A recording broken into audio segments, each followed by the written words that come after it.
Lesson 2, Indigenous Americans. Now that we understand where America is located and have explored some of its modern culture, we are ready to begin our journey back in time to see how it all began. It is important to realize that America was not always America. In fact, it has only been an official nation for 244 years. Before it became the United States, it was home to almost 200 different groups of indigenous Americans, all of which had their own languages, traditions, and ways of life. You will hear the term Indigenous Americans many times throughout this unit. This simply refers to the first known people to have lived within the borders of what is now known as the United States of America. Long before European explorers crossed the ocean to colonize a new and uncharted world, indigenous Americans had established their homes throughout this vast land. Their story is one of strong identity and culture, honored tradition, and deep connection to the world around them. Unfortunately, their story is also one of tragedy and is marked by injustice and heartache, and hardship too. Studying history through the lens of empathy. You should know empathy is a trait that comes more naturally for some of us because God designed us that way. For others, it can be very difficult to feel empathy or put themselves in someone else's shoes. Do you think you guys are a naturally empathetic person? If you have a hard time feeling compassion towards others, spend time asking God to help you in this area. In the previous lesson, we talked about loving our neighbor and determined that when Jesus said neighbor, he was referring to everyone. In order for us to truly care for all mankind, we must learn about different ways of life and come to respect all people as made in the image of God.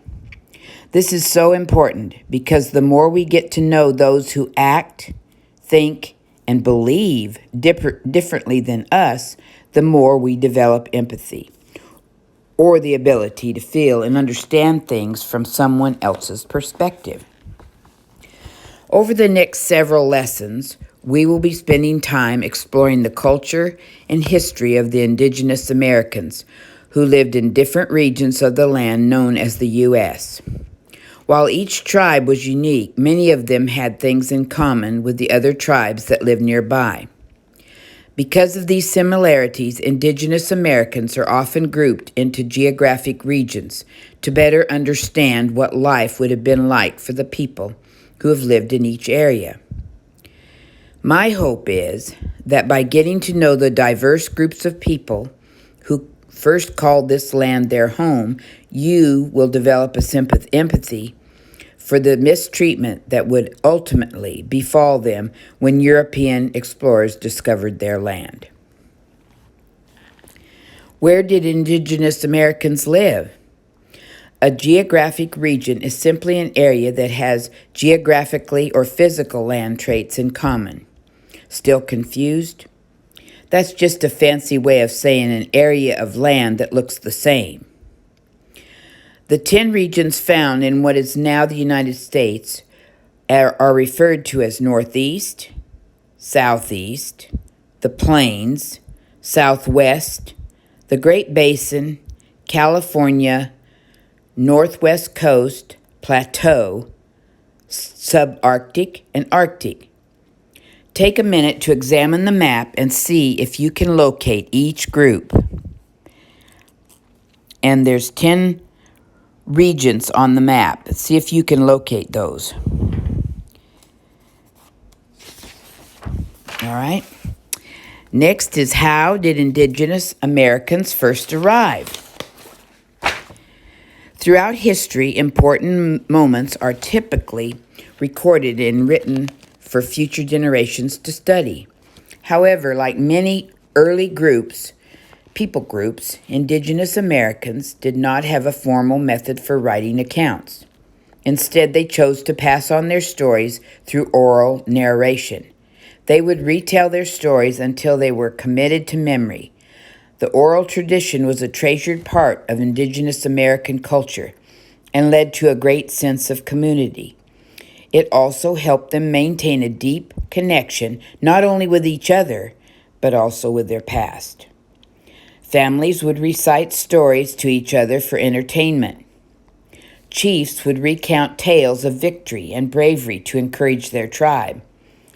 While this oral narration is a beautiful tradition, it also means that we do not have any written accounts of how the Indigenous Americans came to be in North America. While we do not have a written record of how Indigenous Americans arrived, we do have theories or educated guesses based on historical evidence and what we know of the ancient world. It is widely believed the Indigenous Americans migrated here from Asia. One of the most common theories of migration is that they crossed into America on the Bering Land Bridge. The Bering Strait is a small waterway which flows between Russia and Alaska.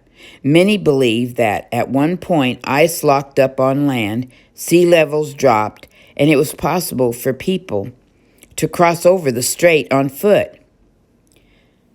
It also theorized that there may have been a great plain in that area that we now know at the Bering Strait that allowed people to cross between continents.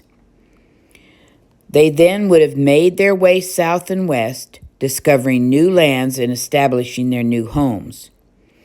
There are also many other theories, including the idea that the Indigenous America traveled by boat. Unfortunately, all of these theories are simply out of our best guesses. We don't really know for sure how they arrived. But what we do know is that Indigenous peoples were present in America long before it became a nation. Travel and technology. As you can imagine, traveling many centuries ago happened largely on foot. Fortunately, these people also traveled in bands or tribes, which meant everyone helped in the packing up process, and everyone participated in carrying or pulling a load. Indigenous Americans also domesticated animals such as wild dogs, donkeys, or horses to serve as pack animals. They fashioned a triangular, sled-like device called a travois to hook up to the animal and help them carry larger loads. Tribes that frequently traveled via water learned how to fashion waterproof canoes from birch bark and sap. Although typically these canoes were more for transporting only a few travelers at a time, and usually for hunting and scouting. Despite living off the land, the Indigenous Americas showed the tenacity and creativity of the universal human spirit.